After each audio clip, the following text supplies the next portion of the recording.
Kitabu cha Zaburi ya 118. Zaburi ya 118 mstari wa kwanza mpaka mstari wa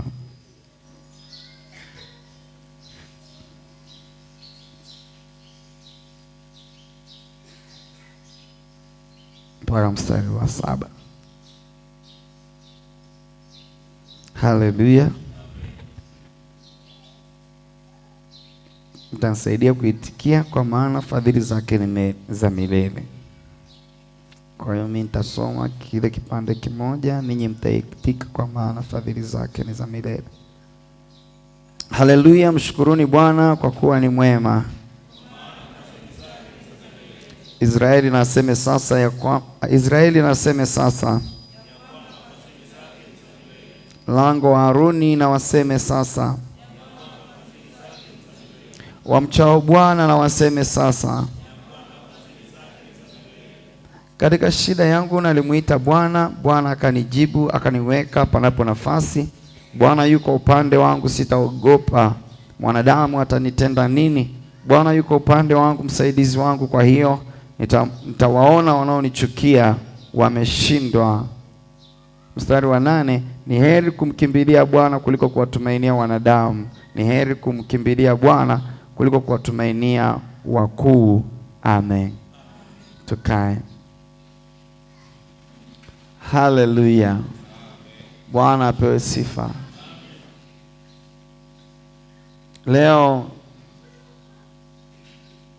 ni Jumapili ya pili kutoka mwisho katika zile Jumapili ambazo tumekuwa nazo mwaka 2025. Kwa hiyo imebaki Jumapili moja tu ya tarehe 28 mwaka utakuwa umeisha. Jumapili inayofuata ile itakuwa ni Jumapili ya tarehe 4 2026. Haleluya. Asa ndugu zangu na rafiki zangu, tunaposema tunafikia mwisho wa mwaka,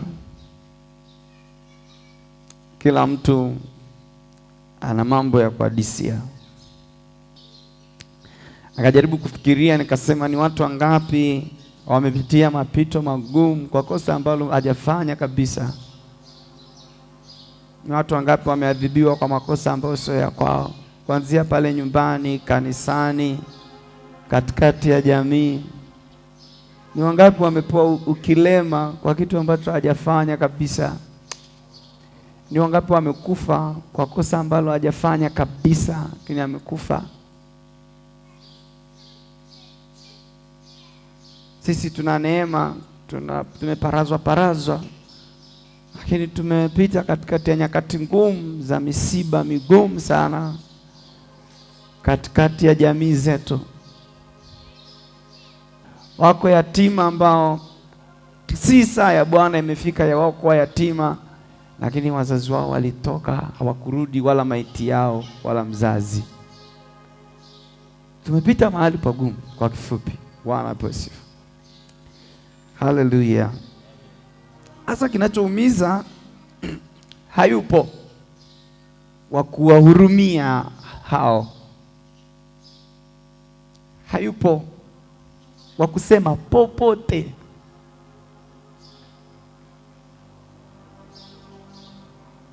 Hayupo wa kuona unapigwa huruhusiwi kulia, unauliwa huruhusiwi kufanya msiba.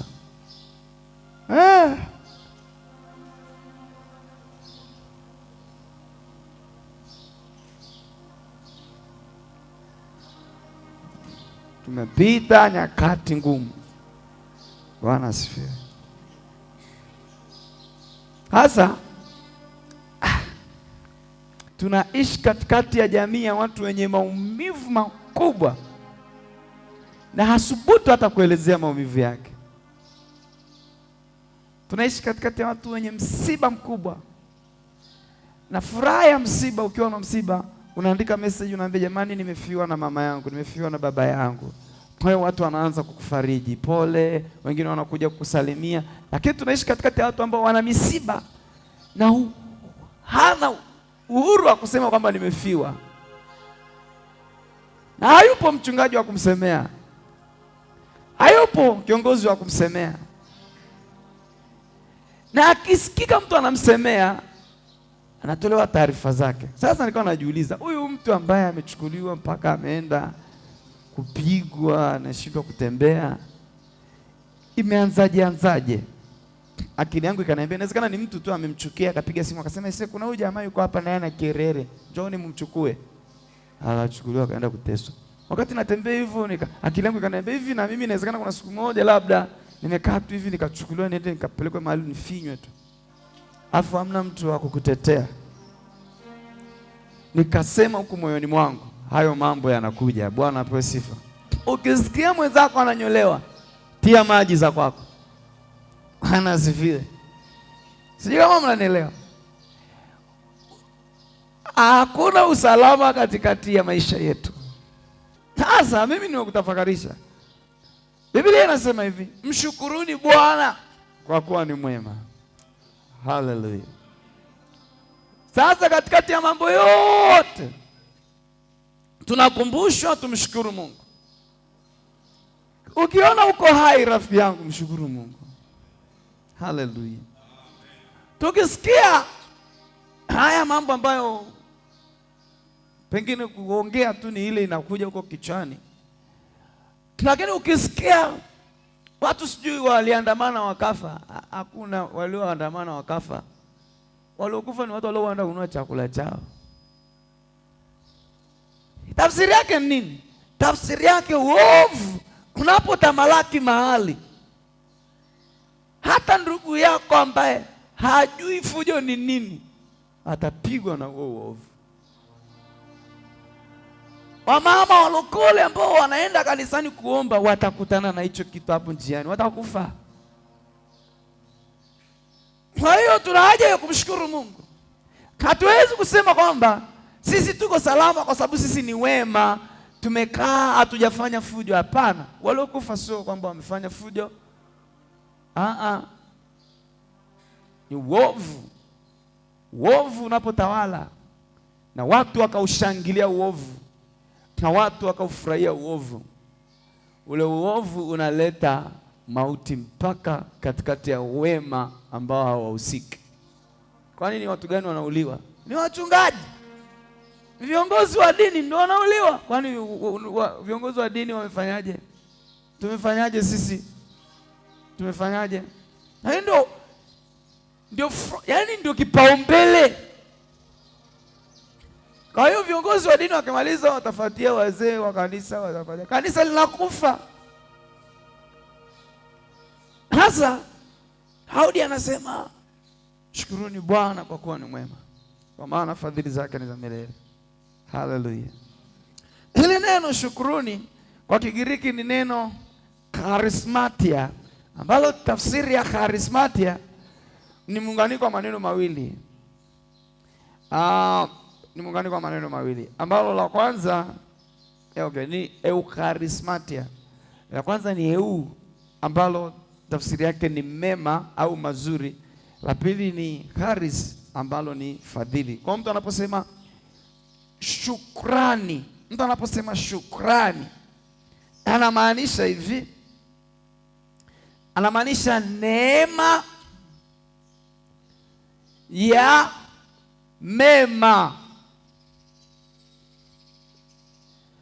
Kwa sababu mshukuruni Bwana, maana yake kuna neema ya mema kwa Bwana. Haleluya. Tafsiri yake neema ya mema, maana yake ni jambo ambalo mtu hajalifanyia chochote. Neno hili kutoka kwenye lugha nyingine ya Kiebrania ni kukiri, ni kusifu au kushukuru. Kwa hiyo Zaburi inaposema mshukuruni Bwana, kwa lugha nyingine inasema msifuni Bwana kwa kuwa ni mwema. Kwa lugha nyingine inasema kirini ya kwamba Mungu ni mwema. Haleluya. Tumepatwa na msiba, sema Mungu ni mwema. Umepitia mateso, sema Mungu ni mwema. Wale wahubiri ambao wako smart hawana nguvu ya kuhubiri tena, kwa sababu hutakiwi kuhubiri sawa na Roho anavyokuongoza. Unatakiwa uhubiri, usipishane na mzee mgeni.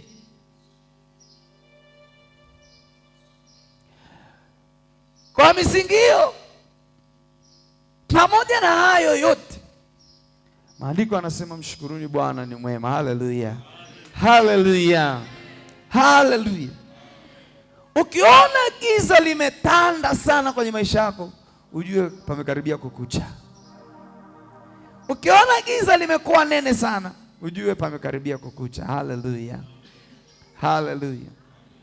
Sasa huu mwaka umeguswa wapi? Kuna ambao wameguswa kwenye ndoa zao, kuna ambao watoto wao wameguswa na matatizo, kuna ambao watoto wao hawajamaliza shule. Lakini kila mtu amepita mapito yake. Yaani kirambasi ni kirambasi. Unajua shetani anaweza kukufuata akakuletea tatizo, yaani akakunyimaga usingizi maisha yako yote. Matatizo ni mengi ndugu zangu. Kila mtu ana mapito yake. Lakini Biblia inatuambia shukuruni Bwana ni mwema. Haleluya. Bwana apewe sifa. Sijui ni hapa tulisoma ni kule Mwangaza. Nilikuwa nahubiria jana habari ya Ebenezer. Hata sasa Bwana ametusaidia. Kitabu cha Samuel wa kwanza mlango wa Samuel wa kwanza mlango wa 7 mstari wa 10, Biblia inasema hivi: hata Samuel alipokuwa akiitoa hiyo sadaka ya kuteketezwa, Wafilisti wakakaribia ili kupigana na Israeli. Lakini Bwana akapiga ngurumo, mshindo mkubwa sana juu ya Wafilisti siku ile, akawafadhaisha, nao wakaangamizwa mbele ya Israeli. Haleluya. Mambo mawili nataka tujifunze hapa. Mshindo mkubwa ukawafadhaisha.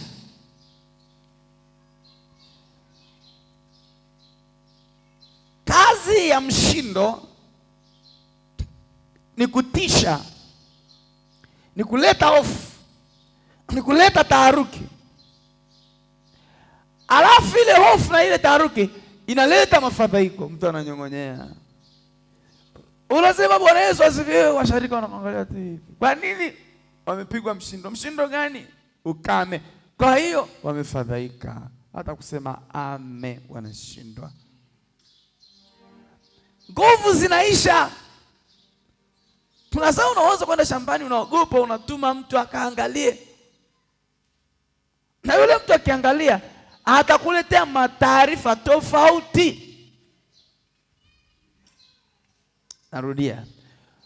Unaogopa kwenda shambani. Kwa nini? Una mafadhaiko yaliyozidi. Unatuma mtu akaangalie. Na yule mtu anajua kabisa ya kwamba akikuletea taarifa jinsi ilivyo, utazidi kuumia. Kwa hiyo anakuletea taarifa tofauti. Kumbe ungeenda mwenyewe pale, ungeona na ungejua cha kufanya, ungefanya kitu cha usahihi. Kwa sababu unaletea taarifa ambazo sio sahihi, unaacha hata kile kidogo kinafanyaje? Kinapotea. Mafadhaiko ndio kazi ya shetani, kufadhaisha watu, kunyong'onyeza watu, kukatisha watu tamaa, kuwakate tamaa, wachoke, wakose nguvu. Umewahi kuletea taarifa ukasikia miguu imekosa nguvu? Kuna taarifa nyingine unaweza ukaletewa mzee mpaka ukalala. Na saa nyingine ukakuta ni ya uongo. Biblia inasema wakati Samueli ametoa sadaka, alichokifanya Mungu ili kuwashindia vita, alileta utiisho juu ya Wafilisti. Na Wafilisti wakanyong'onyea, wakadhoofika. Katika ile hali ya kunyong'onyea, akainua imani ya Waisraeli. Haleluya. Imani ya Waisraeli ilipoinuka, wakapata nguvu ya kwenda, wakawapiga, wakawaua. Haleluya. Na nikwambie kitu kimoja, shetani hakuui mpaka akutishe. Anakutisha, unajisikia vibaya. Ukienda hospitali unaambiwa tunaona dalili kama sijui za kansa. Ukienda hospitali unaambiwa tumeona pressure yako ni mbaya. Ukienda hospitali unaambiwa tumeona yani umefikaje hapa, sukari yako ni mbaya, itabidi tukuandikie ulale. Ukishaingiza upepo, hayo maroho yanakuja. unavaliwa sasa, unakuwa dhaifu kabisa. Asa changamoto ulionayo ni ile kukubali kuogopa. Bwana apewe sifa. Usikubali kuogopa matisho ya adui yanapokuja. Haleluya, haleluya. Usikubali. Na huu mwaka usikubali kumaliza mwaka kinyonge. Hata kama umepigwa Januari, umepigwa Februari, umepigwa mwezi wa 3, wa 4, wa 5, mwambie Mungu, nimepitia mapito miezi yote, lakini sitamaliza kwa unyonge mwaka huu. Haleluya. Kiri. Asa tumesema hivi, asante mzee mgeni kwa kigelegele. Tumesema hivi, shukrani tafsiri yake ni kukiri, ni kushukuru, ni kusifu. Haleluya. Shukrani tafsiri yake ni kukiri, ni kushukuru, ni kusifu. Kwa hiyo kiri ushindi, mwambie Bwana, hata sasa wewe ni Ebeneza. Hata sasa wewe ni Ebeneza. Haleluya. Marage yamekauka lakini moyo haujakauka, wewe ni Ebeneza. Shamba wameninyang'anya lakini uhai hawajaninyang'anya, bado wewe ni Ebeneza. Wanadamu wamenitupa, wewe Bwana umeniokota, wewe ni Ebeneza. Haleluya, haleluya. Unahitaji awamu ya kwanza. Biblia inasema hivi kwenye Samueli wa kwanza mlango wa 7 mstari wa 12. Ndipo Samueli akatoa jiwe na kulisimamisha kati ya Mispi na Sheni, akaliita jina lake Ebenezeri, akisema, hata sasa Bwana ametusaidia. Hivyo Wafilisti walishindwa wasiingie tena ndani ya mipaka ya Israeli, na mkono wa Bwana ulikuwa juu ya Wafilisti siku zote za Samueli. Haleluya, haleluya. Biblia inasema ya kwamba wakati ambapo Mungu amewapigania Waisraeli, Samueli aliinua madhabahu, akaita jina lake Ebenezer, akisema ya kwamba hata sasa Bwana ametusaidia.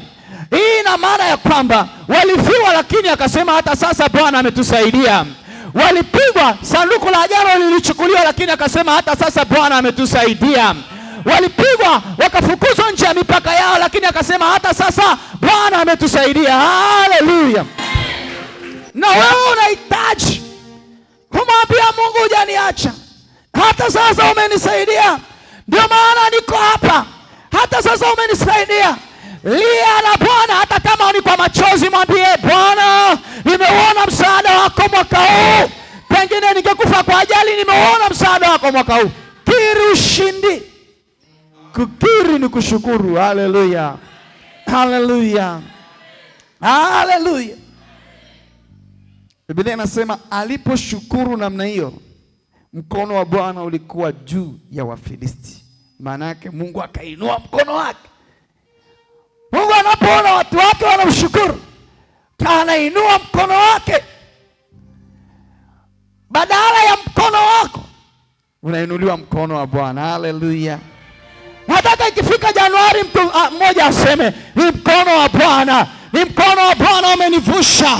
Ule mkono wa Bwana ulionivusha 2024 unanivusha tena na 25. Ukiulizwa ni nini, mbona unajiamini hivyo, useme ni mkono wa Bwana. Haleluya. Haleluya. Kwa hiyo kitu cha kwanza, kiri ushindi. Tuna mapito, tuna machungu, tuna huzuni, tuna misiba, afu tuna hasira, lakini hatuna cha kufanya. Kwa nini? Kwa sababu hakunaga siku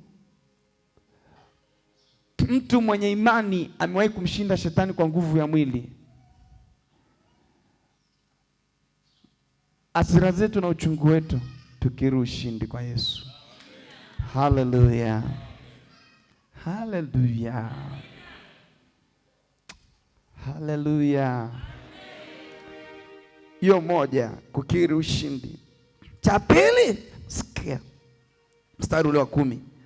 Hata Samueli alipokuwa akitoa hiyo sadaka ya kuteketezwa, Wafilisti wakakaribia ili kupigana na Israeli, walakini Bwana akawapiga ngurumo na mshindo mkubwa.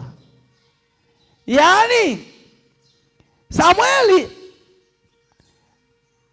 alipoona mateso yamezidi juu ya Israeli, alikusanya watu, ukisoma kwenye ule mstari wa 5. Akawaambia, njooni tuombe. Njooni tuombe, hii kitu hatutawaweza hawa watu. Njooni tuombe. Walipopokea wito wakakusanyika, wao wenyewe wakasema, Samueli, tusiishie kuomba tu, tufunge tuombe. Wakafunga wakaomba. Waisraeli wote wakaungana na Samueli, wakafunga wakaomba. Wakati wanaomba, Roho wa Bwana akasema na Samueli, akasema, toa sadaka. Samueli akawaambia, tutoeni sadaka.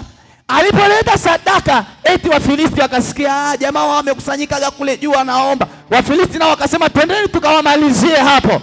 Walipokusanyana wanaenda kuwamalizia pale, wakajikuta wamejichanganya kwenye 18 za Mungu. Haleluya! Na hisi hujanielewa vizuri. Maandiko yanasema ya kwamba Bwana alipoigawanya bahari ya Shamu, Waisraeli walipita katikati mahali pakavu, na Wamisri hawakujua ya kwamba Yesu alikwisha kusema ya kuwa chakula cha watoto hakiwezi kupewa mbwa. Watoto wa Bwana walipita katikati ya bahari mahali pakavu, na wale Wafilisti ambao sio watoto wa Bwana wakajichanganya kupita.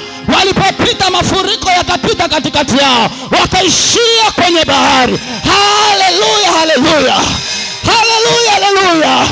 Kuna mtu mmoja ambaye anamendea baraka zako, hajajua ya kwamba hizo baraka zako ni mtego kwake. Kuna mtu mmoja anamendea kukuzuia, hajajua kwamba anataka kujichanganya kwenye 18 za Bwana.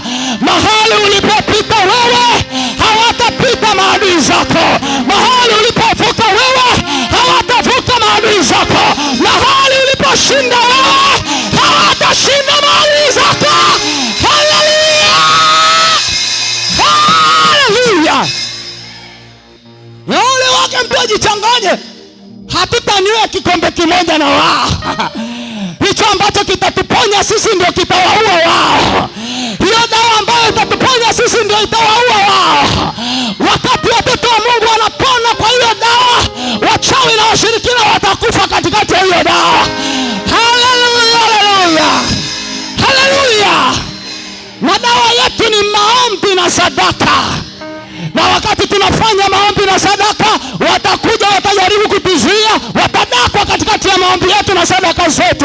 Haleluya. Biblia inasema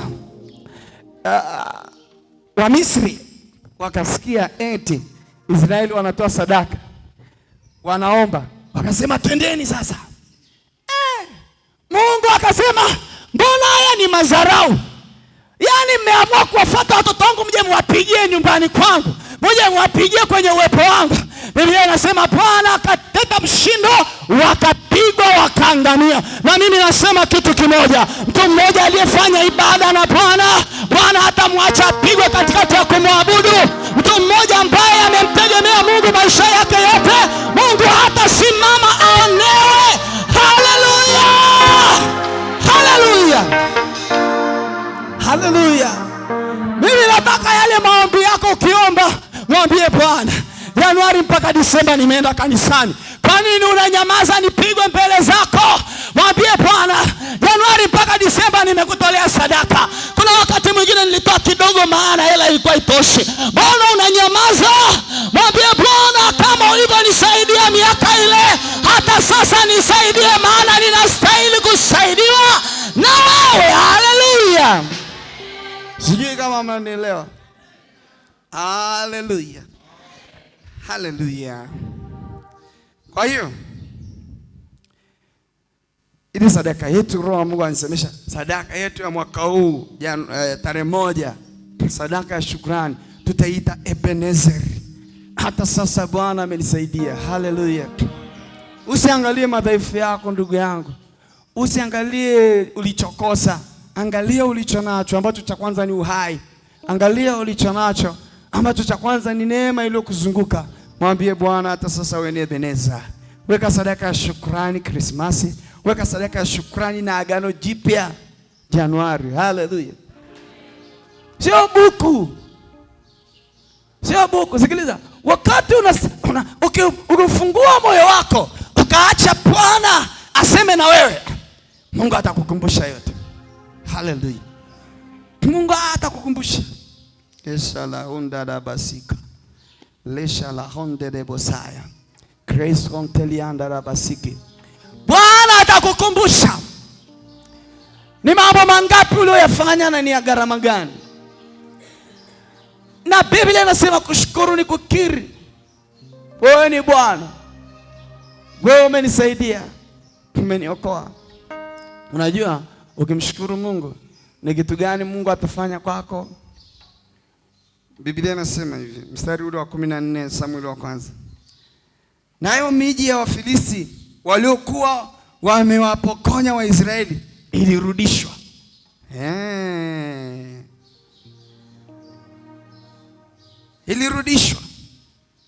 Ilirudishwa tena kwa Israeli. Tokea Ekron mpaka Gath, na Israeli wakauokoa mpaka wake mikononi mwa Wafilisti.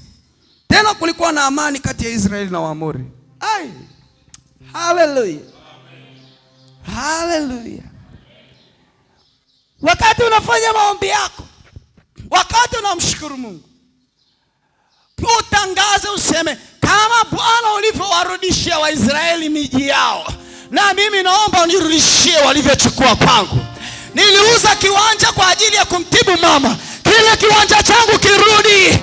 Niliuza ng'ombe kwa ajili ya mtoto shule, ile ng'ombe yangu irudi. Bwana unirejeshe vilivyochukuliwa na adui. Hallelujah.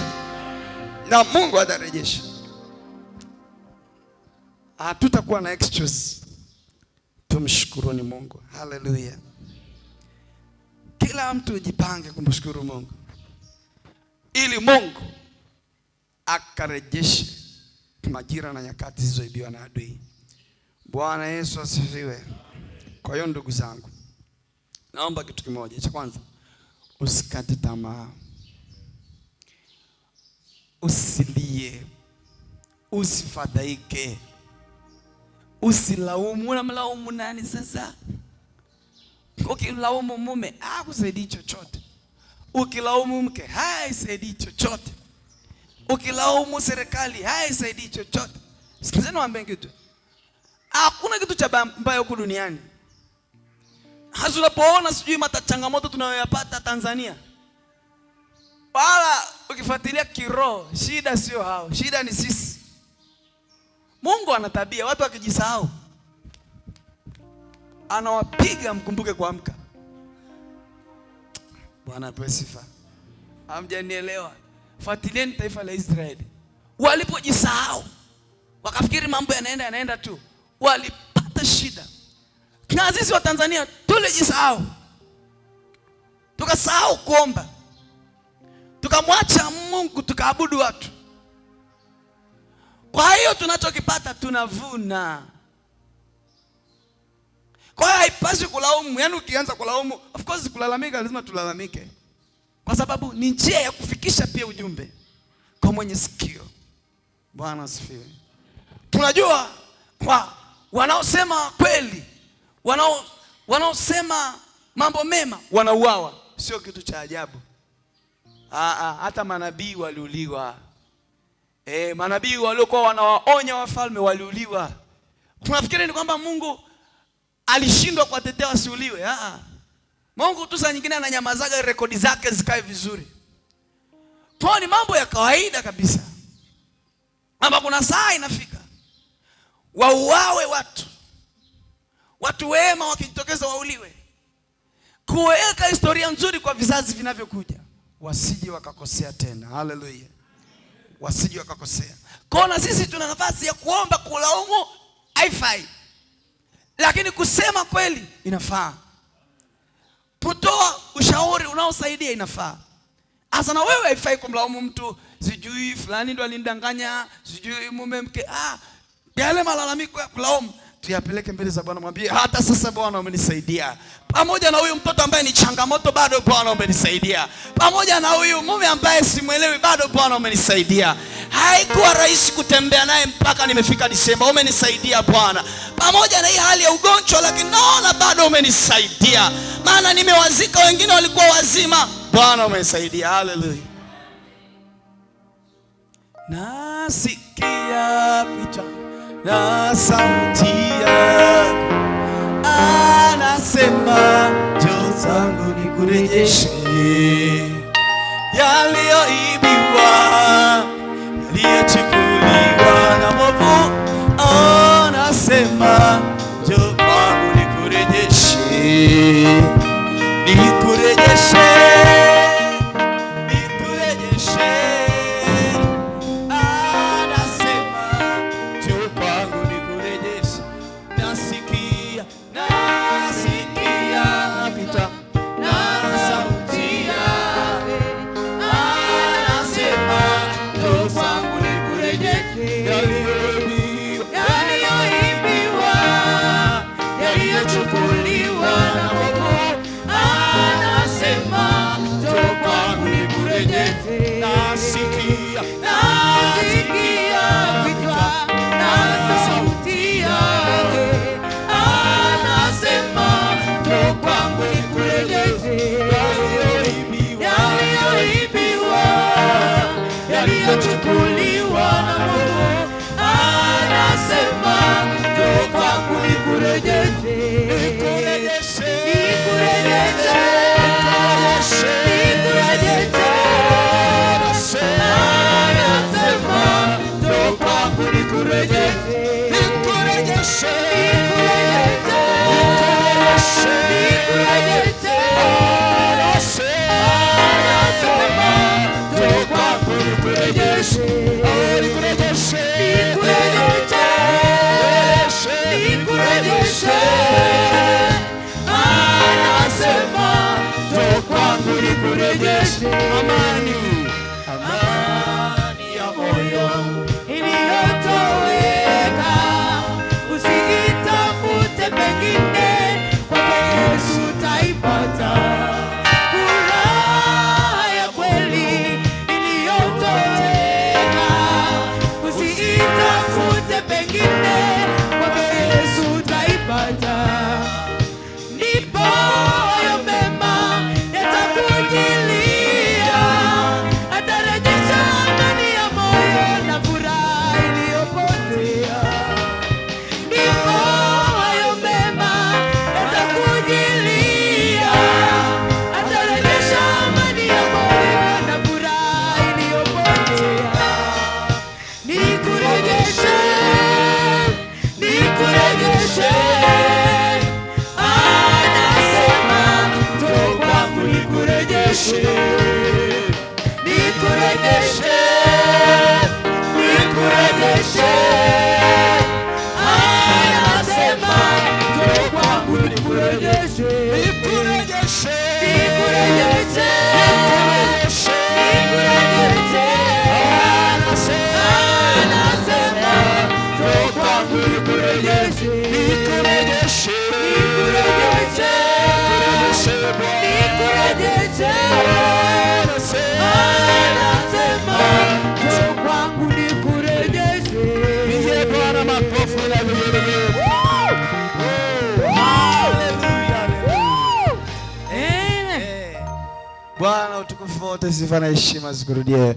Turehemu Bwana kwa manunguniko na malalamiko. Hata tumelalamikia viongozi wetu, tumejilalamikia serikali yetu, tumenungunika wenyewe kwa wenyewe. Turehemu Bwana, turehemu kwa damu za Watanzania zinazolia kwenye ardhi zikisema, kwa nini mvua inyeshe juu yao wakati wametuua? Damu za ndugu zetu zinazolia zikisema kwamba kwa nini wao wawe na maisha mazuri wakati wamekatisha uhai wetu. Oh Bwana wa mabwana na mfalme wa falme, tunashuka chini ya miguu yako, tunaomba rehema Bwana.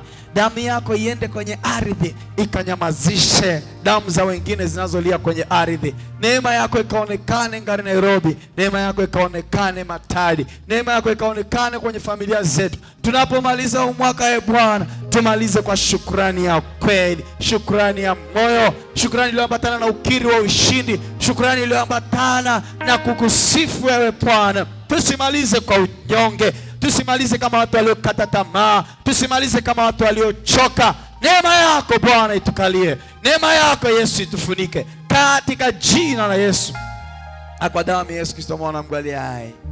Amen. Pigie Bwana makofi. nikurejeshe, nikurejeshe, anasema njoo kwangu nikurejeshe. Engare Nairobi, engare kijito cha maji